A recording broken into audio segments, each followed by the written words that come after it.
Hi everybody, Mark here, and welcome back to this video series on editing videos for YouTube. In this fourth episode of the series, we're going to be looking at making graphs or charts or maps or any kind of sort of data visualization or motion graphics or anything really. The process of this video is just about making something nice in Photoshop and then animating it in Premiere. I use this all the time, and you've seen it, in every kind of Boss Keys episode and the most recent episode on Celeste, things like that. I'm going to show you how it is achieved. So the first thing I want to do is I want to kind of get a rough estimation of what I'm going to be making into Photoshop. So for this one, I'm going to make a graph showing my traffic for my videos in the last 28 days. I just screenshotted this off of Google's YouTube Analytics. You could make a chart in Microsoft Excel or Google Sheets and screenshot that. You could just kind of doodle it with a pen and paper and scan it in and use that, or get something off Google Images. It's really whatever you want to use as kind of your template or your sort of rough drawing, and then we're going to kind of recreate it in a more pleasant way. So first things first, I'm going to draw the axes. So I'm going to click on the rectangle tool here. We're going to just make a new layer by clicking on this button over here. And up here we got the options for how we want to have the rectangle. So we can have it's going to be white but with no stroke, which is an outline. And so we can kind of just draw one up here like so, and that is our y-axis. And then to make sure that the x-axis is the same width, I'm just going to duplicate this by holding down Option or Alt, and you can see my cursor goes like that, and we can now drag it and move it around. Now we've got two. I'm going to hit Command T or Control T to enter transform mode, and now I can just click on here and rotate it around. And if you hold down Shift, it will rotate in nice 15-degree increments, so we can get to exactly 90 degrees. And move it to there and drag it out like so and hit OK. And you can see now that we have drawn on our axes. They look real nice. Use the text tool to label our axes. So this one is time. We can again use Control T to enter transform mode and quickly shrink it, move it, put it over here. We're going to use Option or Alt to duplicate it again, rotate it with Command T, we use Shift, put it over here. This is views. I mean, ultimately it's up to you how you label it, what you label. Maybe you want to put these numbers down, maybe you want to put a grid in the background. I'm going to make this one kind of basic and simple. I found a lot of the time on YouTube, the graph doesn't need to be like super detailed. I'm not like trying to show exact figures. I'm kind of just giving a visual idea. So for here, even without the exact numbers, we can see, oh, there were spikes every time I released a video. Cool, that's the information, that's the message I'm trying to get across, and that's all we really need. So now that we've made this kind of basic thing, and don't worry about the line right now, we're going to get to that in a bit, we can, what I want to do is hide all the layers apart from one. So you can't quite see that, but that might be, that is just the y-axis. And then we're going to go File, Export, Quick Export as PNG. And in our folder, we're going to call this graph y-axis. It's good to try and make your files well named. So now we're going to unhide or hide the y-axis and show the x-axis and go File, Export as PNG, Graph, x-axis. I spelled that wrong. And do the same with time, Export as PNG, Graph, time, and with views, File, Export, Quick Export as PNG, Graph, Views. The last thing I'm going to do is I'm just going to save this out, the original image, as a template image for us to use a bit later. Okay, so now we're over into Premiere, and I'm going to grab all of these images and drag them into my project. And I'm also going to make a new sequence, which we showed in the very first episode, so a 1080p sequence.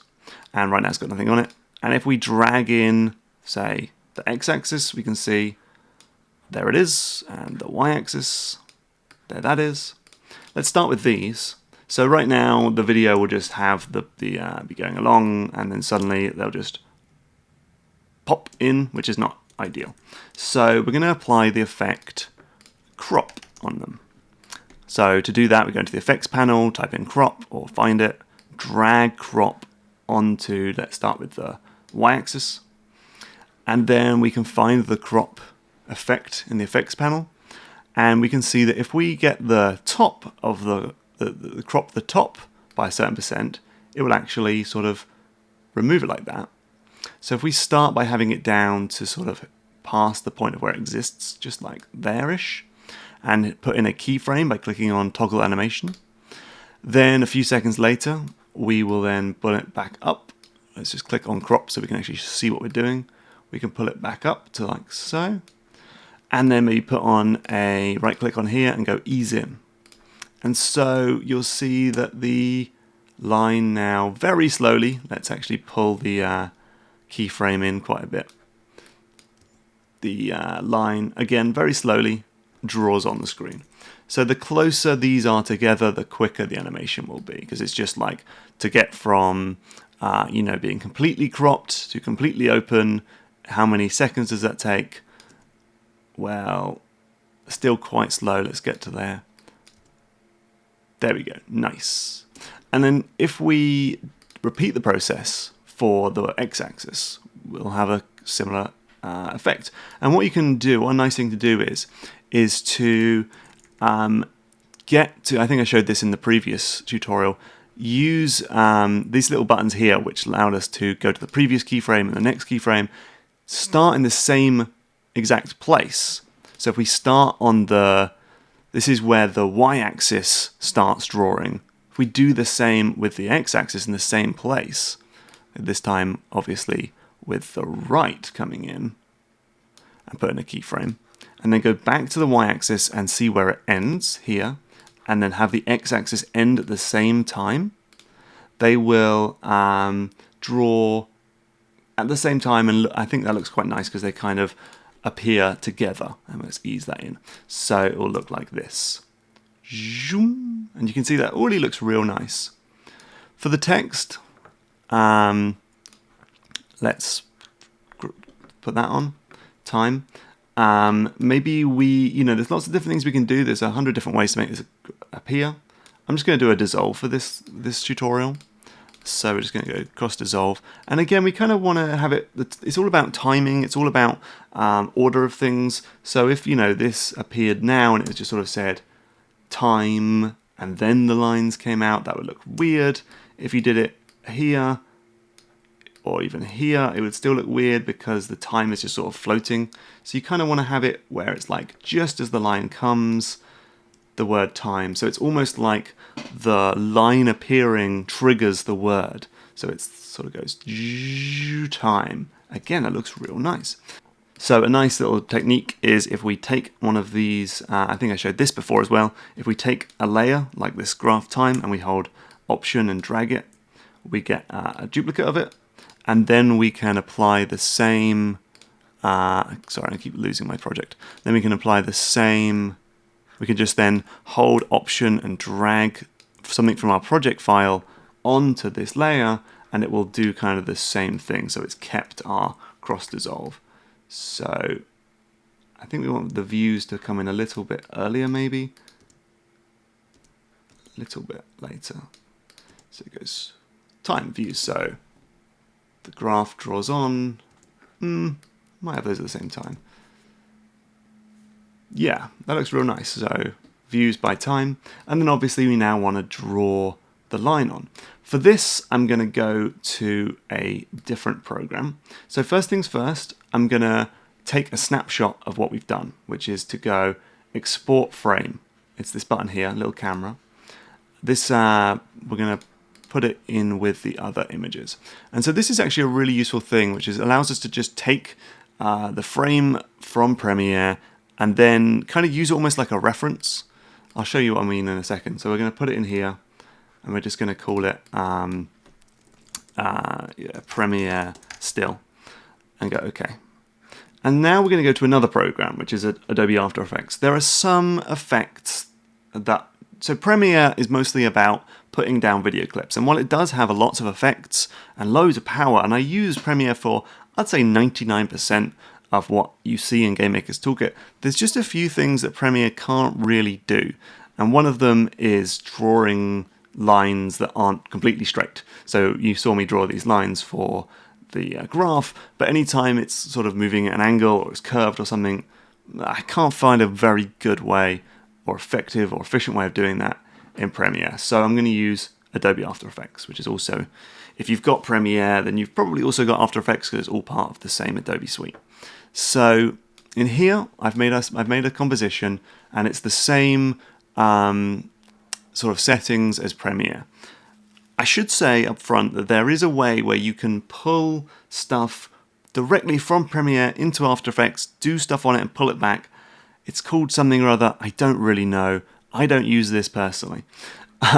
Maybe I'm an idiot, but this works for me. So what I'm going to do is I'm going to pull in these two images, the template of the original graph that I'm trying to make and our still in Premiere of what we made. And so if we put in the image here and we put in the template, and we might need to like move the template a little bit to sort of get more in line with that. Yeah, nice.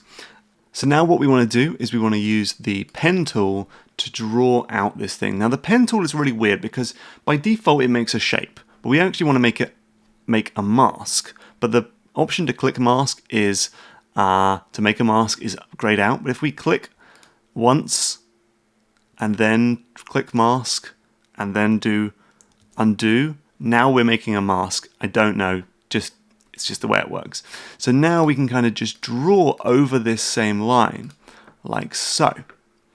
And I messed up a little bit there. And click on there. And we're just sort of recreating the line. Now you can do, if you click and drag, we can do like a curve, which you might want to do if you want to make your graph a bit more curvy. This is a very pointy graph. And there we go. So that is our line. And so make sure it's on this create mask thing, not shape. So we have a shape layer, but it has a mask. And then if we go over into our effects / presets, we can type in stroke and get the stroke. And stroke allows us to draw a line over something. So we drag stroke over onto our shape layer, find the effect, find stroke, see that it's drawing it onto mask 1. Scroll down, hold on, I need to hide my dock. Yes. And find the, we want to make sure that the paint style is on transparent, and we want to boost the brush size. And now what you can see is that we've drawn a line over the mask just on transparent. So it's just drawing this line. And we can change the color to something like a nice yellow. And don't worry about the sort of order of layers right now, we'll get to that. And then we can find the most important thing, which is the start and end, or really the end. And if you can see, if we drag the end back, it's actually kind of showing like only 55% of the mask. But if what we can do is if we drag it all the way back to 0% and put on a keyframe, just like in Premiere, and then 4 seconds later, that's probably too long, we'll show 100% of it. What's going to happen is over time, it's going to draw, that's actually quite nice, draw the line onto the screen like that. And then we can also, use ease ins and ease outs, ease in, ease out. So it kind of, it doesn't really do much like that. Then what we're going to do, so because we've got it in the right place with our template and our Premiere still, we haven't moved the Premiere still. We did move the template, but we didn't move the Premiere still. What we're going to do is we're going to hide the Premiere still and hide the template. And so now what we get is just the line. And we're going to render this. So we're going to go File, Export, Add to Render Queue. And the most important thing to click is this little output module down here and choose Lossless with Alpha. And what this will do is it will make an image that is transparent, or video that is transparent, so it's only going to draw the line. So then we can go output to, and we'll put it in with the rest of our images. So we'll put it in movies, editing tutorial graph, and we'll call this, graph/line, and click render. And that'll take a few seconds, depends how long the video is. And now that we have exported the file, it's a .mov on Apple, on Mac OS. I don't know what it's going to be like on PC. It's really going to have to play with some of this stuff. But we can drag this into Premiere. And because the video in After Effects is 1080p and the video in Premiere is 1080p, and we lined it all up, it should line up perfectly. It was a little bit off in the original After Effects. I'm just going to move this over a little bit. And we can play with the timing as well, so maybe we'll have it so it starts sort of a little bit earlier like this, and now the graph will do that. And so that's pretty good, and because that is a transparent video, and so we can be like looking at this video footage of my friend Pedro and playing the game, and then suddenly a graph appears over the top of it. You could also maybe as the graph starts appearing, hit C, cut the My Friend Pedro footage, right click on this and go frame hold options and go in point. And this will then hold the footage, and it will kind of just sort of pause so we can focus more on the graph. Things moving in the background too much can be quite distracting. And so that is, pretty much a Game Maker's Toolkit effect right there, of the views and time of the YouTube channel. It's a nice visual image for a person to see very quickly what's going on. And it didn't take us too long, and I think it just generally looks a whole lot better than if we just sort of took the screenshot I did, put that into Premiere, and this is kind of what the effect could have looked like, which is we just kind of go like this, and we're like, this is how many YouTube videos I got. Yeah, there we go. There's extraneous information. It doesn't animate. It looks just bad. Here's what we made in about sort of 20 minutes. It could have been much quicker if I wasn't talking. And the more you do this, the quicker you get with it, and you can really quite rapidly make really nice motion graphics, and you can set presets and kind of have templates and do things quickly. And there we go. Again, as I say at the end of every episode, don't try and make your videos look like Game Maker's Toolkit, because you'll just get yourself in a creative rut where you're just kind of not making your own style. But use this as a template, use this as a stepping stone, use this as a launch pad to find your own style. I hope this has been useful, and I'll see you again soon. Hopefully there'll be another one in September. Not quite sure that'll be on yet, but I've got lots of different things to talk about, so we'll see. Thanks very much for watching, and thank you so much for your Patreon support, and I'll see you when I see you. Goodbye.